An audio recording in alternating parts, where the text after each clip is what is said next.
the banking sector, the mobile sector? Before I go to your question, I want to respond to some of the points that have been raised. Now, the World Bank says that there is over $90 billion. There's a gap of over $90 billion in investment in infrastructure. There has been very little infrastructure investment in most of Africa for the past 30 years. There was infrastructure investment in the initial period of colonization. And it's very interesting that you are refurbishing the railway system that was built by the Brits before the Prime Minister was born. And then in the initial years of independence. Since 1980s, the gap in infrastructure investment has gone in the wrong direction. Why? Because since the 1980s, the policy has been the private sector does the infrastructure. Now, why do we need infrastructure? What's the point? We need infrastructure primarily because that's an essential input for manufacturing, for exploiting our natural resources, for agriculture, and so on and so forth. Now, in manufacturing, public sector doesn't have much of a say. In agriculture, the public sector does not have much of a say. In mining, same thing. So enabling the private sector through public investment in infrastructure is not something that Africa is going to discover. If it tries to, it will simply be reinventing the wheel. That's what happened everywhere else. Second point I want to make. When I say much of infrastructure investment in Africa, not all, but much, will have to be public, that doesn't exclude, for example, in the case of a railway, implementation of the project will probably be done by some multinational company. The wagons and locomotives will naturally be manufactured by somebody else, another private sector. The management of the railway system itself might be done by a private company. But the ownership and the risk capital of that railway system, if it comes from the private sector, it will have a number of risks. First, all of you are saying the public sector has to de-risk. In other words, you are saying the public sector shoulders the risks and the private sector reaps the benefits. That's not going to work. Second, your discount rate is understandably high. You want to have a profit rate of what? 20%? The average profit rate in Africa that people expect is about 30%. With a discount rate of 30%. Imagine how much infrastructure we will be able to do and how much of the gap we are going to fill. So the idea should not be that the public sector should be out, private sector should be in. We have to do, each one of us have to do what our comparative advantage seems to suggest. Now, the public sector does not have money. And that is limiting investment in infrastructure. But you know, these whiz kids in the financial system, I'm sure they can create instruments. The Prime Minister created one instrument. It's called the IFF. The idea was that he would commit to pay a certain amount of money for, say, 30 years for development aid. And the banks would use that as collateral and give us the money now. Simple idea. Financial engineering. Same type of financial engineering can be made. GM has a big multinational financial institution. This talk about deleveraging and all the rest, there's trillions of dollars of money that does not know what to do. And because it does not know what to do, it's going from one commodity to another commodity and becoming a wrecking ball. Today it's oil, tomorrow it's wheat, the day after tomorrow it's some other paper. We want this capital here to do something tangible. And there's a risk here. And the risk, Don's institution is AAA rated. Mine is junk. So if Don could raise the money and lend it to me, then I'll have the money to invest. And the private sector can come in implementation, can come in manufacturing, and so on and so forth. Now,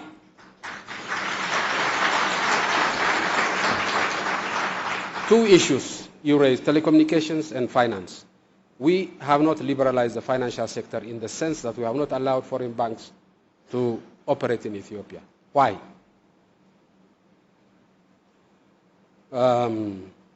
Because these giants, Chiam, manage an economy that's many times bigger than mine. These giants can wreck a giant economy such as that of the United Kingdom. Ours is a flimsy boat. They come in, they use instruments that we cannot control, that in most instances we don't even understand. The best of us don't even understand. How are we going to regulate it? How are we going to regulate these people? It's not possible. We don't have the capacity now. So what did we do? We allow the private sector in Ethiopia, which is not that, not infinitely more complex than the public sector, and therefore could easily be monitored and regulated by the public sector. We allow the private banks to operate here, so we have more than 10 private banks here, but not foreign banks. Is this going to be the permanent feature? No. As we grow, as we develop, and as we become more sophisticated in our regulatory capacity, of course we'll liberalize, but not now. And we have lost nothing because of this policy. Telecommunications. Ethiopia, as a country, I think in per capita terms, is investing more in infrastructure than perhaps any other country in Africa, whether it's railways or power or telecommunication. We're doing it by borrowing from banks that are not that good at speculation, mostly Chinese banks. So we have the money, borrowing it, and we want telecommunication in every school, in every village, and we want it cheap, not at 30% discount rate, at 2%, 3% discount rate. That is why we have not yet opened up the telecommunication sector to private investment. Is that going to be the permanent future? No. Once the market failure there is overcome, we move out. There were times when we owned breweries in this country. Now we are privatizing all of our breweries because that's not our business. The private sector can do it excellent and can do an excellent job. We used to own, and we still own some textiles. The only textile factories we own are the ones that we could not privatize because they're not making profit. But we want to privatize this. So it's not, our policy is not designed to keep the private sector at bay. We know that's a dead end. Without the private sector, there is no development. What our policy is based on is make sure that the public sector plays its role so that we will have Asia-type growth. What do I mean by Asia-type growth? Fast, but not just fast, equitable. Both fast and equitable growth. You cannot have fast and equitable growth without a clear division of labor and partnership between the private sector and the public sector. I feel like I'm a school teacher at school because I think you're all raising your hands. Well, I think Wale, just from your point of view, experiences in Nigeria, do you feel governments focus on industrialization, quick, fast industrialization, to the detriment perhaps of water sanitation? Is there a choice and is there a need to leapfrog some of the basic infrastructure necessities to kickstart this industrialization? And I ask you this because Ethiopia is trying to stimulate a manufacturing industry, isn't it? Yeah. I'll repeat what I said earlier on. Why do we need infrastructure? It's for economic growth and transformation. Infrastructure that does not serve that purpose is meaningless. Now, let me repeat again, I'm not saying the private sector has no role in telecommunications. Owning a cellular phone franchise in Africa is like owning the mint. So why wouldn't the private sector engage there? I have no problem with that. It's possible. I'm not saying that the private sector should not be engaged in any infrastructure activities. I'm saying the infrastructure activities that matter for manufacturing is electricity. Roads, railways, ports. Without manufacturing, you do not transform our economy. So you can have all the best telecommunication in the world. If you can't manufacture a proper shirt to export, you can talk all you want on the phone, you will not transform your economy. So the key is agriculture and the key is manufacturing. On the issues that matter for manufacturing, for example, electricity, while the Nigerians have done a spectacular work on telecommunications, they have not done an equally spectacular job on power, electricity. And even if the private sector were to engage in generation of electricity, and it does, what will be the cost? They have to have their discount rate is steep. They have to have their profits. And who is going to pay for that? It's the manufacturing factory. So which one do I want to support more? The private sector that generates electricity or the private sector that uses electricity? For me, supporting the private sector that uses electricity is more important for transformation than allowing the private sector to generate electricity. And my good friends, Chairman Don, have said we are impatient. Yes, we are impatient. We are impatient because we are in a deep hole. And every minute in that deep hole hurts. Not psychologically, physically, people die. People die of hunger. So we need to move fast. Now, with regards to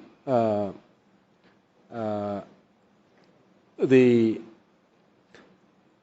factors that have helped Africa move, governments have changed, there have been elections, policies, macro policies, and so on and so forth.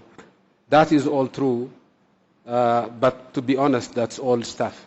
It was done in the 80s and 90s. So there's nothing new here. We are maintaining the same thing. We still have our conflicts. We still have our problems in governance. We have moved more aggressively to come up with a common African agenda and to engage the international community with one voice, and that has been a very important factor. And there is this big change globally. The tremendous growth in Asia has been the biggest savior of Africa. And we shouldn't ignore that. Now, if we don't take care, we'll be taken for a ride and dropped when the time comes. If we don't use this window of opportunity to transform our economies, then we'll be lost. And we have to learn from the experience of others. Most of the successful Asian countries, most of the infrastructure investment was not done by the private sector. It was done by the public sector. So let us not dichotomize. Let us, each one of us, do what we are best able to do. I forgot your question, sorry. I think Prime Minister Brown has given one side of that straight answer. I'll give you the other side. So technically there are two straight answers. We'll dividing, there is a division of labor. This is, he's the Prime Minister of the UK, so he has a European perspective. My view is that there is no direct relationship between growth, economic growth, and democracy, historically or theoretically. But my view is that democracy is a good thing in and of itself, irrespective of its impact on economic growth. And my view is that in Africa, most of our countries are extremely diverse. That may be the only possibility, the only option of keeping relationships within nations sane. Democracy may be the only viable option for keeping these diverse nations together. So we need to democratize, but not in order to grow. We need to democratize in order to survive as united, sane nations. That's my view. But I don't believe in this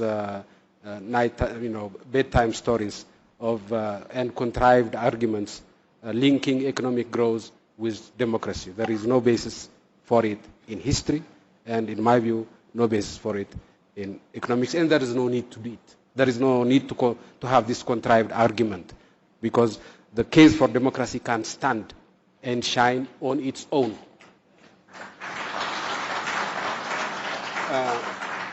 2 points. Is the public sector crowding out the private sector investment in infrastructure investment in Africa? We're talking about $90 billion gap per year of lack of investment. When there is such a huge gap of investment in infrastructure in Africa, how is it possible to imagine crowding out of the private sector? For me, it doesn't appear to be logical.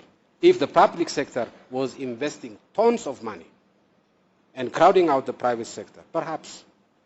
But across the continent, the public sector is not investing in infrastructure. They don't have the money. African Infrastructure Bank, that was an idea that Don had raised many times. Last time we met under the chairmanship of Gordon Brown during the crisis, we wanted to get money under NEPAD for Africa. People were telling us there is no money. We are in crisis, there is no money. His staff gave us some information. I'm sorry, I'm sorry, I'm releasing some information. That's straight talking. But other people knew it. They told us the IMF has tons of gold. It is valued at ridiculous prices. If you were to bring the price of gold a little bit higher, you would have a lot of money available, new money available for investment in Africa.